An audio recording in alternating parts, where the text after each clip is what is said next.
Bonjour et bienvenue sur Flutterflow Pratique. Aujourd'hui, on va clarifier un truc que presque tout le monde confond au début, AppState, PageState et Constante. Je vais pas juste définir vite fait, je vais vous montrer dans Flutterflow où ça se configure, ce que ça change réellement et comment on choisit le bon. Avant tout, il y a une règle super simple.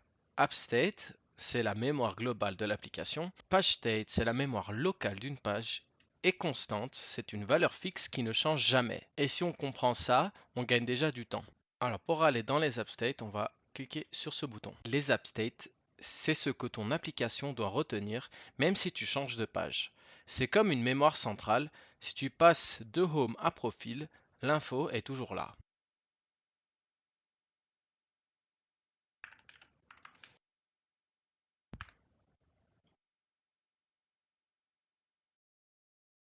Exemple, le mode sombre. Si je mets en page state, dès que je change de page, ça peut revenir à l'ancien état. Donc c'est logique de le mettre en app state parce que ça concerne toute l'application. Un autre exemple, pour une application type Amazon, etc., on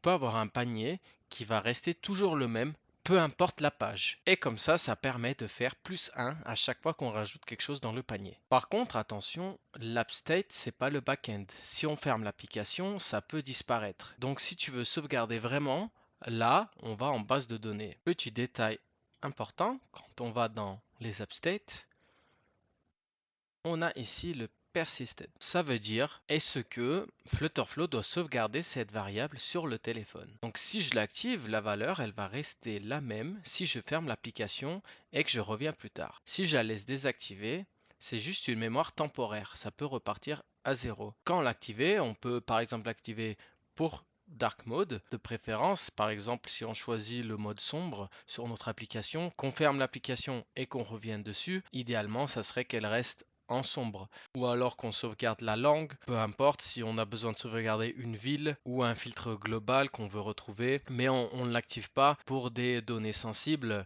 ou des choses session type UI temporaire. Bon, maintenant, on va aller dans les pages state. Alors, les pages state, comme son nom l'indique, c'est sur les pages.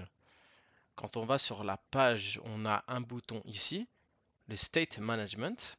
Donc, c'est le local page state variable.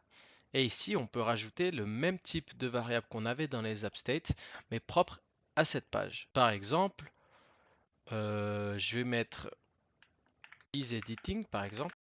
Et ça va me permettre, par exemple, de rendre visible un conteneur quand isEditing est sur true. Un autre exemple, si on avait deux onglets sur la même page, et qu'on veut juste retenir l'onglet choisi pendant que tu restes ici, c'est du page state. Un autre exemple, par exemple sur Uber Eats, on va avoir un text field et dans ce text field, on cherche généralement notre adresse de livraison car on a la flemme de faire à manger.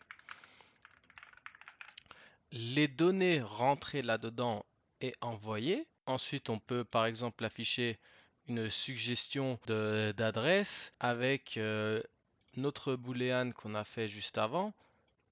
Donc on peut les page state, machin, is editing. On peut le mettre seulement visible sur true. Donc quand on va taper sur notre text field, on va transformer cette page state en true. Et quand la page state est true, alors ce conteneur avec les adresses de suggestion s'affiche. Tout ça vit dans la page. La page state, c'est vraiment la mémoire provisoire de la page. Par exemple, Instagram aussi, quand on ouvre une photo, la photo sélectionnée, c'est du page state. Dès qu'on ferme l'écran, on reset. Ça ne doit pas polluer le reste de l'application. Ensuite, on a quelque chose ici dans les apps state. On clique ici, on a les constantes.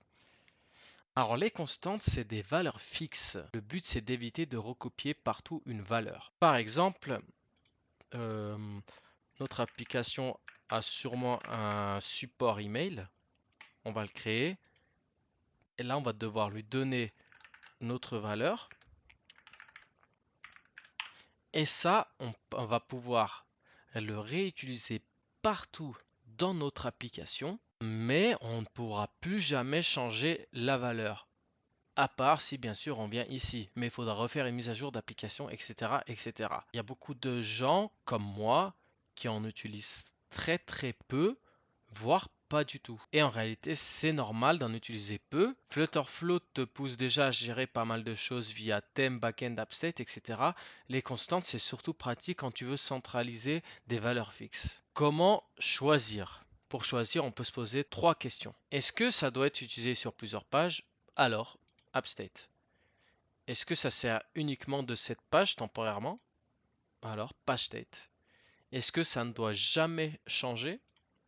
Constante. Si on prend des exemples sur des applications connues, Instagram, l'onglet sélectionné en bas, c'est souvent une page state sur la page actuelle. Sur Amazon, le panier, c'est une app state et un backend. Sur Netflix, la langue ou les préférences, c'est des app states sauvegardées, donc persisted. Uber, les adresses récentes, les localisations, c'est une app state plus du stockage. En gros, l'app state pour l'expérience globale, la page state pour l'UI local, constante pour les valeurs fixes. Si maintenant vous comprenez l'app state, page state et constante, on va beaucoup moins galérer sur Flutterflow. Si vous avez des questions plus précises là-dessus, ou sur un cas un peu plus précis, car tous les cas, toutes les applications effectivement sont différentes, et on peut des fois, quand on regarde des tutoriels, on se dire oui, mais moi c'est plus compliqué. Alors n'hésitez pas à poser la question et je peux vous répondre en commentaire sur comment ou quoi choisir. Merci en tout cas d'avoir regardé cette petite vidéo